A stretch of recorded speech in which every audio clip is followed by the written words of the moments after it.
Hi,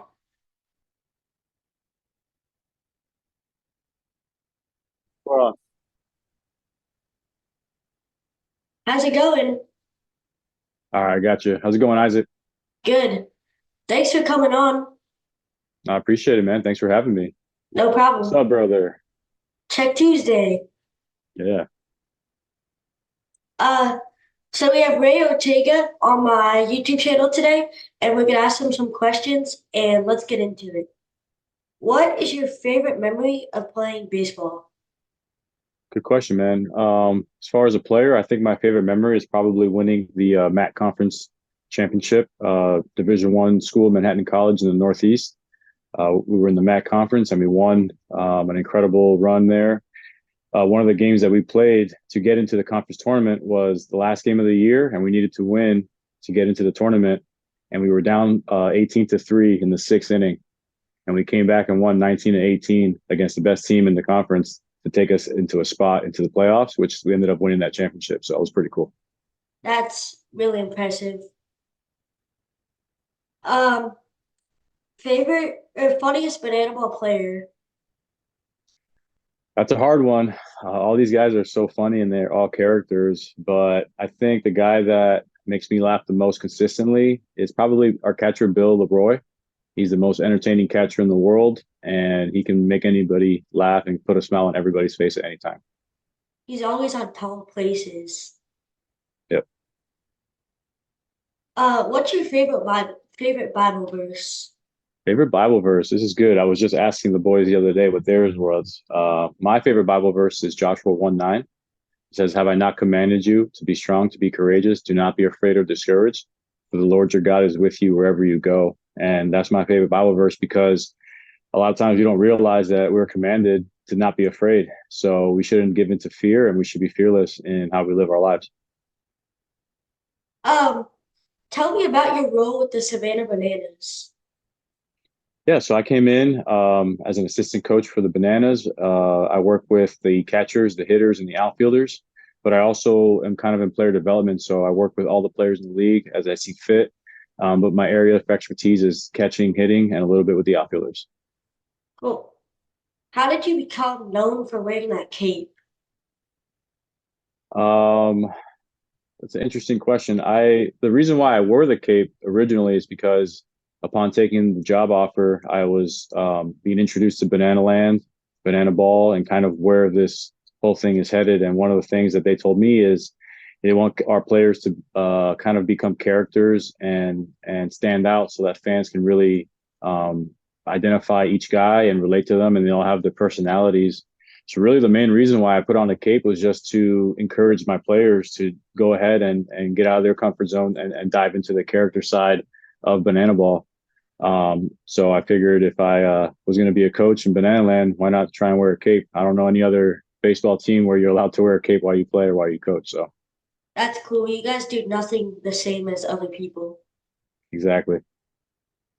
If you could choose one MLB player to join the Bananas, who would it be and why? It's a great question. Um, there's so many good players, and we've had a lot of MLB players play with us. But I think if I had to pick a guy for every day, present or old, like older player retired, or it has to be playing live right now? President. Present. Hmm.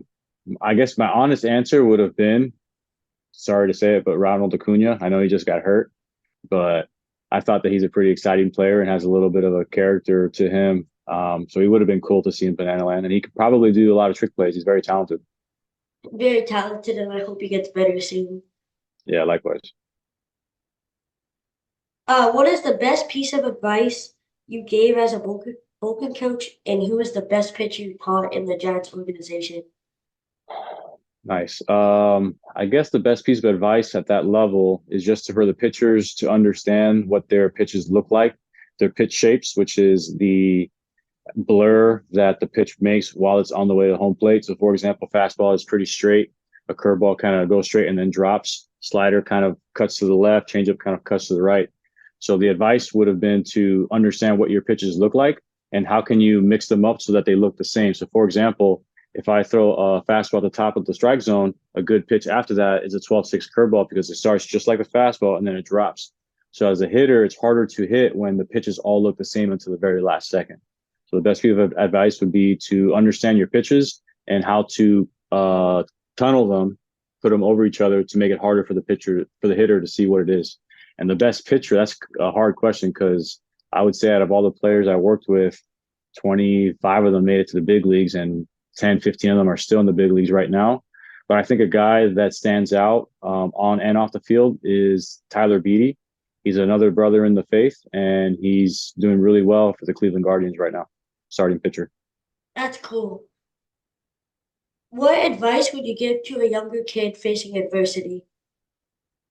Yes. So it took me a long time to understand this, but a lot of times when we face adversity, we get discouraged and we think that it's a sign that we're going down the wrong path or that this path isn't meant for us and we need to be doing something else. But it's actually the opposite. When you face adversity, that is actually a sign that you're on the right path, and overcoming it is the single most important thing you can do because nothing great comes easy. So when you come to that point where there's some adversity, it's our job to figure out how can we overcome it. And if we can overcome it, that's when the path really becomes a lot easier. Well, what position would you put yourself if you played for the Bananas?